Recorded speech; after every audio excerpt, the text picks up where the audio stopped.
Blue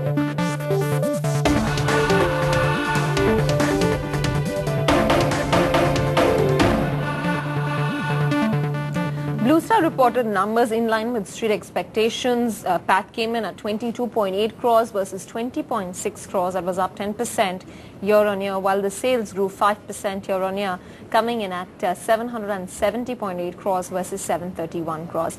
The management at Blue Star joins in right now to take some questions. Mr. Satish Jamdar is the managing director at the company. So thanks very much for taking out the time.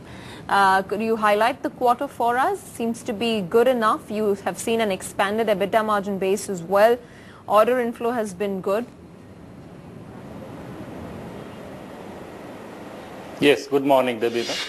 Well, yeah, you're right. The quarter has been like.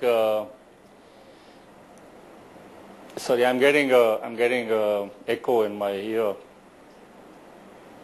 Just come back to you, sir. We'll just fix that feedback that you're getting in a moment. So I just want to quickly run through the internals of Blue Star's numbers while we highlighted the top line and bottom line numbers.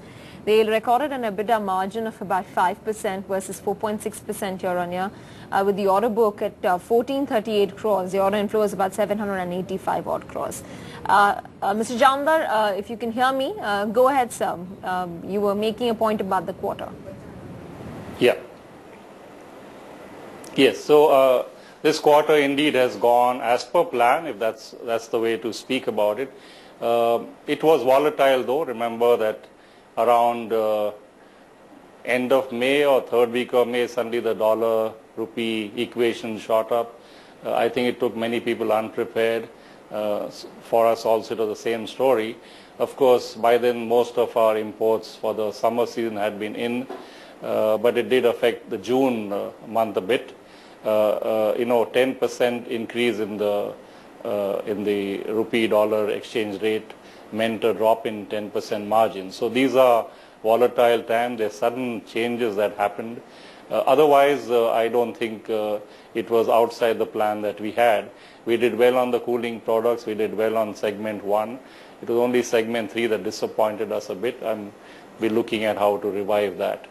Otherwise, most parameters, our borrowings are better, our margins are better, there was growth, profits have been better in a profitable now for more than a year, 5 quarters, 6 quarter coming up now.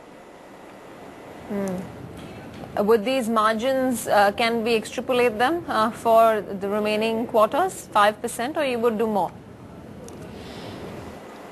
So, it's a tough question because we don't know what are the unknowns yet ahead. For example, everyone thought the interest rate would drop. Every expert I met for the last almost 6 months has been predicting that at least 0.5% drop will happen definitely, and it's only a matter of time. But the truth is actually the interest has gone up by 1% or 1.5% already. That's in the last few weeks. Of course, that was a reaction to the dollar problem, but all the same interest rates have gone up. So there are lots of ifs and buts ahead. I do not think the investment climate is going to be very good. People, I think, will wait for election outcomes, and at least large investment may not happen. We are betting, therefore, more on the domestic consumption kind of growth, which will be our cooling products and some related items like that, like services, etc. And I think that would be the way forward, at least for the next 2 quarters.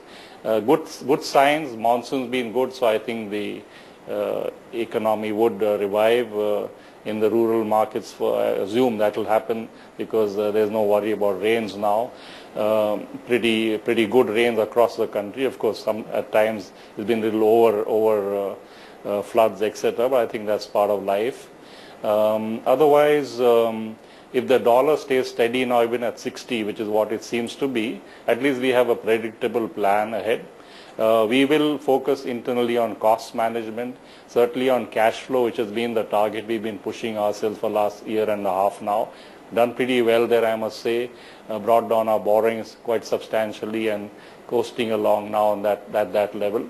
And so things like that. Of course, cash flow is getting tight. Liquidity is bad in the marketplace.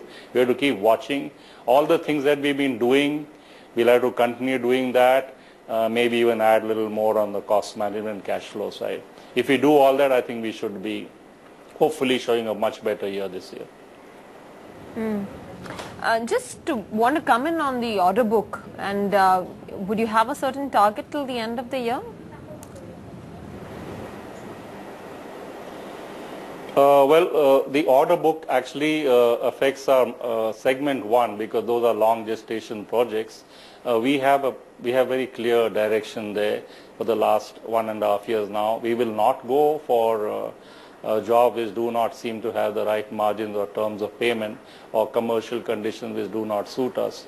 In fact, one of the reasons why we had trouble 2 years back was having gone into those kind of projects. So we've been very particular and careful. There's a shrinking market because investments have been low. In spite of that, we decided not to go for the top line. Instead, we focus on how to focus on the bottom line and cash flow.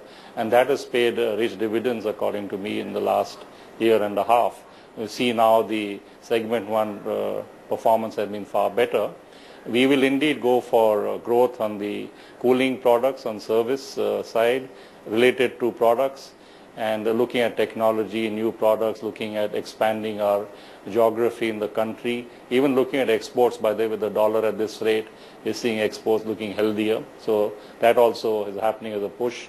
Our order inflow for exports has been twice of what was there last year at this time. But it's a small base, so you got to work harder there. But these are all steps we are taking. It's going to be a mixed bag.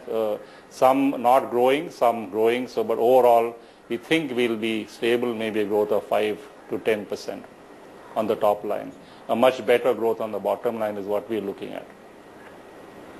Got that. Mr. Jamdar, thanks very much for joining, and best of luck for the coming few quarters, and appreciate your time for explaining how Q1 shaped up at Blue Star. With that, we're done on time here on Opening Fire. Thanks a lot for watching.